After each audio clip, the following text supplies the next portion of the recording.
All right, now this morning, as you saw a moment ago, we are joined by Jolandie Rust, who has a cycling project called My Journey of 1,000 Faces.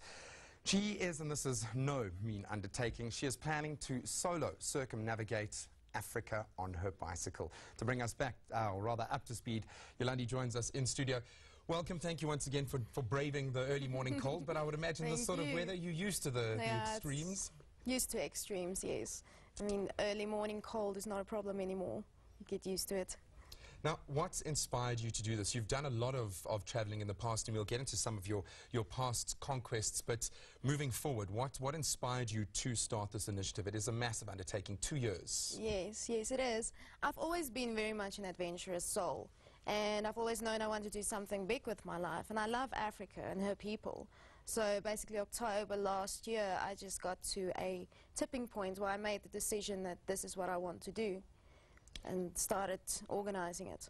Now, I would imagine trying to organize sponsorships for this sort of thing, and even just the logistics, must be a mammoth undertaking. How's it going in that respect? Have you got the funding you need? Are you still in that process? No, not yet. I'm still sourcing the sponsors that I need. So it's a lengthy process, and getting the funding that you need, like taking a vehicle. I want to take a Land Rover with me to have some backup support.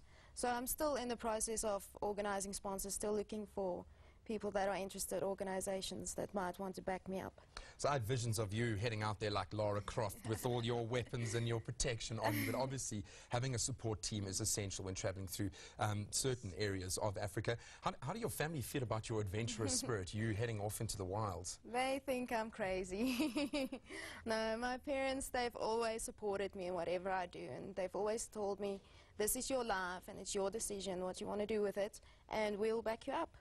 Now, what are your chief concerns? What keeps you up at night? Are you worried about the safety aspect? Is that something you've dealt with enough? What's worrying you? No, not really. No. Because I believe that if you're going to focus on that and give that energy, that it will be the focus point of the whole journey, and I don't want that to be the focus. So I'd rather focus on what's positive.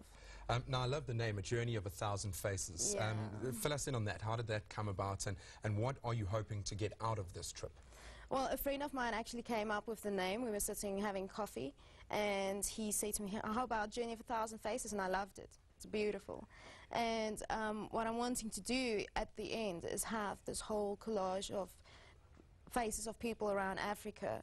And what I'm wanting to do is carry around a message around the whole of Africa, saying to people to dream big. This is your life, and you have a choice. And focus on what's beautiful. There's so much beauty out there. Now, you seem like an incredibly self-aware person, and also sort of fitting into the bigger picture. You're very aware of where the country is. Yeah. When did this come about? When did you start pouring your attention into this sort of endeavor, wanting to make a difference on a bigger scale? I think it's always been there, this kind of dormant feeling inside of me. And basically last year, all of it just happened. I don't know, I guess some of us just, you just get to a point in your life that you have to make this decision, make a choice. It's a calling, obviously. Now, you've recently just made the trip from Joburg to Capetown, or the other way around? Yes, from Joburg to Capetown. Yeah, much better, rather than coming from the high veld. Going down. How was the trip? It was absolutely awesome. I did the Joburg to Capetown leg solo, and it took me just over 2 weeks. It was absolutely awesome. The people, I must say, the highlight was the people. The people were absolutely awesome.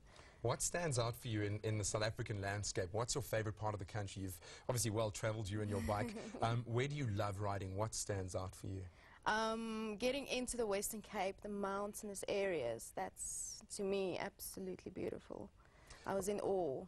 Now, have you had those sticky situations? You are isolated, you're out there on your own. Yeah. So before we get into the mental aspect, have you had moments where you've had to really think on your feet?